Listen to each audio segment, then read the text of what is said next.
ඔයා මගේ අම්මද? එකමත් එක කාලෙක ලස්සන ගමක එක ගෙදරක කුකුල් මඩුවක් තිබුණා. ඒ කුකුල් මඩුවේ හිටපු කුකුල් අම්මා බිත්තර 5ක් දැම්මා. ඒ 5න් බිත්තර 4ක් පුපුරලා කුකුල් පැටව් 4 දෙනෙක් එළියට ආවත් එක බිත්තරක කුකුල් පැටියෙක් නම් එළියට ආවේ නැහැ.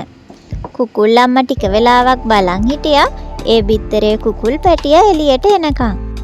කුකුල් පැටියා එළියට ආවේ නැති හින්දා අනිත් කුකුල් පැටව් 4 දෙනා එක්ක කුකුල් අම්මා කෑම හොයන්න මඩුවෙන් එළියට ගියා. ඊට පස්සේ ටික වෙලාවකින් ඉතිරි වුණ බිත්තරේ පුපුරලා කුකුල් පැටියා එළියට ආවා. කුකුල් පැටියා එළියට ආව ගමන් බය වෙලා අම්මව හැම තැනම හොයන්න පටන් ගත්තා.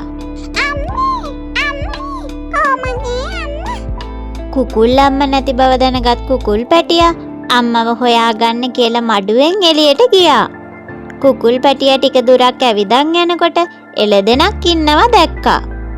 ඔයා මගේ අම්මද? බලන්න මන් දිහා මං කොච්චර ලොකුයිද?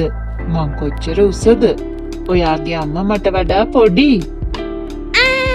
ඔයාට වඩා මගේ අම්මා පොඩිද?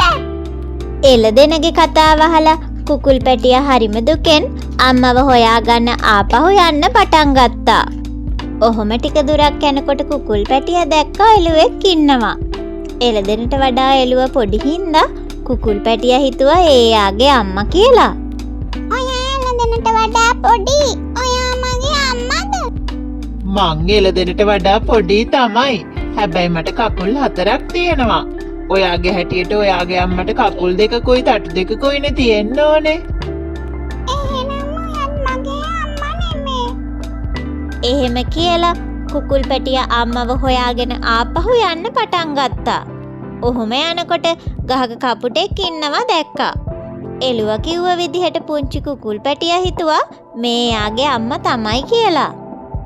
එළුව කිව්ව විදිහට ඔයාට කකුල් 2කුයි තටු 2කුයි තියෙනවා. එහෙනම් ඔයාද මගේ අම්මා? මට කකුල් 2කුයි තටු 2කුයි තියෙනවා තමයි. හැබැයි මට ඔයාගේ අම්මට වඩා ගොඩක් දුර පියාඹන්න පුළුවන්. මගේ පෙනුම ඔයාගේ වගේ නෙවෙයිනේ. ඉතින් ඔයාගේ අම්මගේ පෙනුම ඔයාගේ වගේ වෙන්න එපැයි නේද? ඔයාත් මගේ අම්මා නෙමෙයිද? කපුටගේ කතාවත් අහලා කුකුල් පැටියා හරිම දුකෙන් අම්මව කොහොම හරි හොයාගන්නවා කියලා හිතලා ආයෙත් ඉස්සරහට යන්න පටන් ගත්තා. එහෙම යද්දි කුකුල් පැටියා දැක්කා එයාට සමාන පෙනුමක් තියෙන තාරා අම්මයි පැටව් ටිකකුයි පොකුණ දියනාමින් ඉන්නවා. කුකුල් පැටියා හරිම සතුටින් එතනට දුවගෙන ගියා. අපුට කිව්වේ විදිහට ඔයාට මගේ පෙනුම තියෙනවා. ඔයාද මගේ අම්මා? අනේ පැටියෝ, ඔයාගේ පෙනුමට මම සමාන වුණාට මං ඔයාගේ අම්මා නෙමෙයි. මං කෑ ගහන්නේ ක්වැක් ක්වැක් ගාලා. ඔයාගේ අම්මා එහෙම කෑ ගහන්නේ නෑනේ.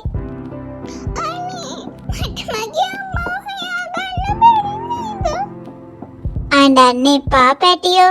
ඔයාට අම්මව හොයාගන්න පුළුවන් වෙයි. ඔය අතරේ අත්තක වහලා ඉන්න පරවියෙක් මේ කතාව අහගෙන හිටියා.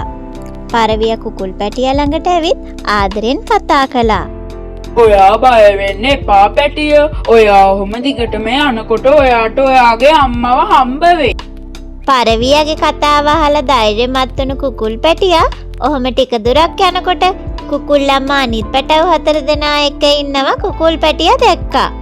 කුකුල් පැටියා ගොඩක් සතුටින් කුකුල් අම්මා ළඟට ගිහින් තුරුල් වුණා.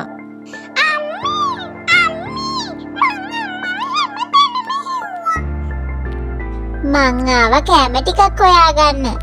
ඇයි පැටියෝ ඔයා මඩුවෙන් එළියට ආවේ? මං බිත්තරෙන් එළියට එනකොට අම්මා පේන්නේ හිටියේ නෑ. ඒකයි මං මඩුවෙන් එළියට ඇවිල්ලා අම්මව හෙව්වේ. ඊට පස්සේ කුකුල් පැටියා උන හැමදේම කුකුල් අම්මට විස්තර කරලා කිව්වා. කුකුල් අම්මට හරි පුදුමයි තමන්ගේ පැටියාගේ නුවණක්කාරකම ගැන.